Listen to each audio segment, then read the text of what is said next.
Nah, teman-teman, sekarang kita memiliki banyak pilihan untuk franchise. Itu berita baik ya. Tapi di balik itu juga kita berarti perlu memilih dengan tepat mana franchise-franchise yang menjadi favorit kita. Tentu setiap orang punya pilihan masing-masing ya kan. Saya juga punya preference sendiri.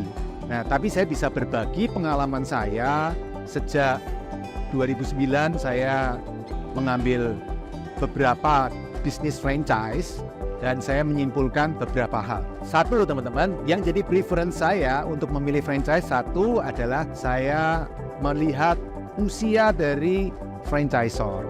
Saya lebih suka bisnis yang sudah berjalan cukup lama. Saya pengen yang sudah perusahaan yang stabil, sudah jelas, sehingga saya tidak coba-coba. Nah, itu kriteria pertama, teman-teman. Selain itu, kita juga memiliki kriteria yang lain. Kriteria kedua, bagi saya yang paling penting adalah seberapa besar keterlibatan saya dalam bisnis itu. Apakah saya harus setiap hari di bisnis tersebut, atau saya bisa mempunyai pilihan untuk menikmati hidup, untuk fokus di bisnis saya, memiliki banyak waktu dengan keluarga. Nah, itu pilihan, teman-teman.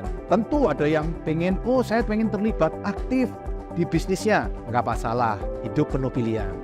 Tapi mungkin juga, teman-teman, saya sudah punya bisnis, Pak. Saya kalau harus setiap hari ngurusin bisnis franchise ini, tidak memungkinkan. Atau mungkin, Pak, saya visinya pengen memiliki banyak waktu dengan orang-orang yang saya cintai, seneng-seneng, atau aktualisasi diri. Nah, tentu, teman-teman, untuk orang-orang seperti ini, yang seperti saya juga, tidak memungkinkan untuk memilih franchise yang menuntut waktu kita secara penuh. Nah, itu teman-teman harus memilih. Ini penting sekali karena saya lihat di franchise itu ada dua sistem seperti ini yang teman-teman harus tentukan dari awal. Nah, selain itu, nomor 3, saya juga memilih bidang bisnisnya. Saya suka yang berkaitan dengan kebutuhan dasar manusia. Banyak franchise yang ditawarkan, tapi saya senang yang berhubungan dengan kebutuhan dasar manusia. Contoh, minimarket.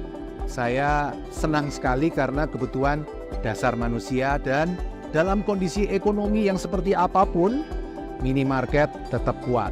Dan minimarket tetap besar, teman-teman. Indonesia mungkin butuh 80.000 minimarket. Tapi hari ini sudah berpuluh-puluh tahun, paling baru ada setengah. Jadi masih setengah perjalanan lagi, teman-teman. Belum jenuh. Bahkan saya sendiri juga masih menambah franchise tersebut. Nah, pilihan lain, teman-teman, nomor 4 berikutnya adalah teman-teman pengen bisnis yang seperti apa. Biasanya ya, teman-teman, belum tentu pasti, tapi biasanya ada yang hype sebentar, ngetren, rame, semua orang membicarakan, tapi setelah itu hilang. Ada bisnis-bisnis yang seperti itu. Mungkin teman-teman tahu yang saya maksud. Tapi kalau saya, karena saya juga investor properti, saya maunya yang long term. Sekali saya set, seterusnya bisnisnya akan jalan terus. Sampai 10 tahun, 20 tahun, atau bahkan lebih.